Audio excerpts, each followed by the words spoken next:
this is Dave. We're here wrapping up the final day of LessConf. Two of the kind of guys that I guess really got the brunt of the Steve treatment today. It didn't even give you guys a chance to stand up and do your speech. You just had to sit on stage with Steve and get grilled about, everything. Are you guys actually friends? Oh, yes. Which one of you is the smart one and which one of you is the funny one? Who's the better lover and how do you know? We heard you say today you guys work distributed 4 or 5 months out of the year. What's the best smart way to do that? Well, we use Campfire, which is one of our products, but you can use any product that's similar, which is basically a real-time chat, persistent chat room where all the conversations about the business and decisions and questions can happen. I think that's great because it's passive, and that if I'm busy working, I can put that aside, and then I can get to work. Unlike if you're in an office situation, in most office situations where people are interrupting each other, asking each other questions all the time, then you can't get work done. And so I think that's the beauty of a chat room that you're disciplined in using to actually ask questions, is that you're not interrupting me if I'm not looking. Unlike if I'm at this desk and you're at this desk and you go, hey Jason, check this out, that's a big interruption, which is going to stop me from doing my work. That's why we like the virtual setup. There's still advantages to being together sometimes, but even when we're together, we use Campfire to get stuff done.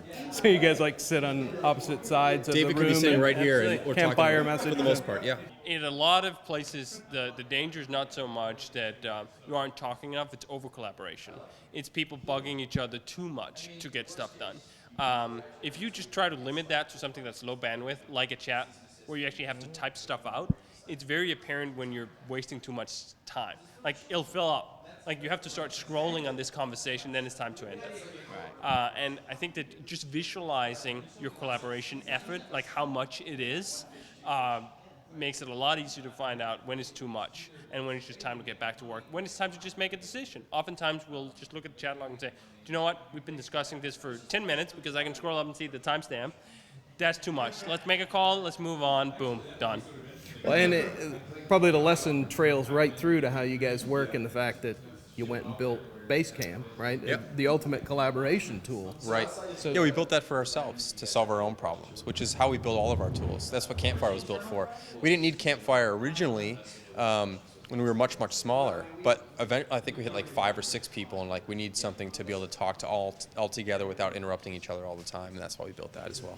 That's awesome. So from a product perspective, kind of everybody knows the Basecamp piece, Campfire, and you said you guys are working on kind of a roll-up.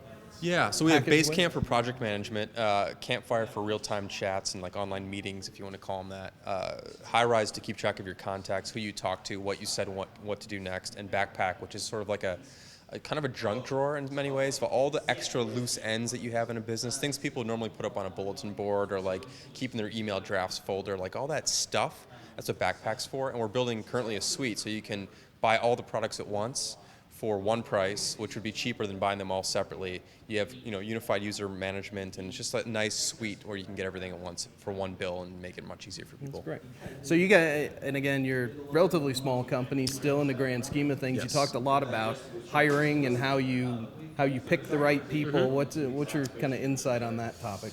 Well, go ahead. Look at people's work.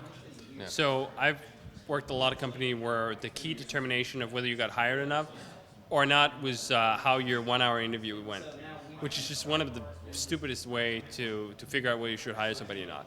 You have to look at the work. So for programmers, we look at their actual code, especially their open source contributions, all the stuff that they've worked on, which has their name on it as a committer. Designers, the same thing. Look at their portfolio.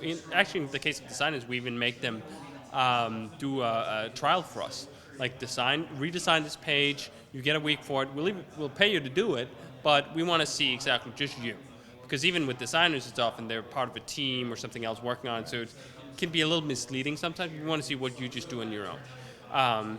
So for designers and programmers, which is the bulk of the company, that's kind of easy. For everybody else, it's hard, and we're no better than anybody else at picking great people in that. Focus on the things in your business that don't change. So it's really easy in business, especially in the tech world, to always want to stay focused on the latest and the greatest and the newest. Do we need to do a Facebook app, an iPhone app, an iPad app, Android?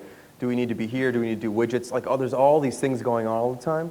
Keep investing in the things that will not change. So over the next 10 years, what's going to matter today and 10 years from now? For example, in our business, speed. People aren't going to wake up 10 years from now and go, I wish 37 Signals products were slower. right? They're going to say, wish they were faster. That's true today and every day for the next 10 years. And so if you can invest in that, you're always going to be ahead of the game. And same thing with reliability, same thing with ease of use. And so that's, I think, a really great piece of advice to get from someone like Jeff. Stay focused on the things that aren't going to change and keep investing in that, and it'll pay off forever.